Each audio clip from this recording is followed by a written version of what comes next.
Imagine planting a tiny seed. The next morning, nothing happens. A week later, still almost nothing. So you dig it up because you think it isn't growing. That's exactly how many people treat investing.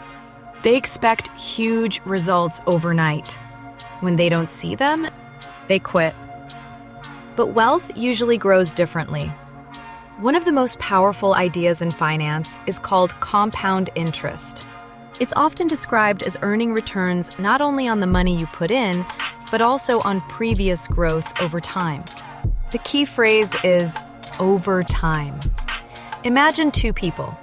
One starts investing a modest amount every month at age 25. The other waits until age 35 before starting. Even if the second person contributes more money later, the first person may still end up ahead because their investments had more years to grow. That's why time can be one of the most valuable resources an investor has. Compound growth doesn't usually look exciting at first. The early years can feel slow. But as time passes, growth has more opportunity to build on itself. Think of it like rolling a snowball down a hill. It starts small, but as it rolls, it collects more snow and grows larger. Money can work in a similar way when it's invested over long periods. This doesn't mean investing is risk-free. Investment values can rise or fall, and different investments have different levels of risk. That's why learning before investing is important.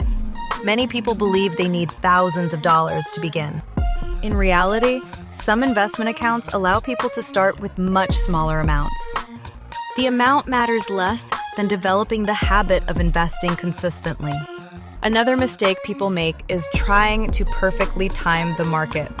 Instead of focusing on short-term ups and downs, many long-term investors focus on regular contributions and patience. Building wealth is rarely about finding one perfect investment. It's about making thoughtful decisions over many years. The earlier you begin, the more opportunity your money has to grow. Even if you can't invest much today, starting the habit now can make a meaningful difference over time. Remember, every large tree started as a tiny seed, and every large investment account started with a first contribution. The most important step isn't having the perfect plan. It's taking the first step and staying consistent. If you enjoyed today's lesson, subscribe for more simple finance videos that help you make smarter money decisions.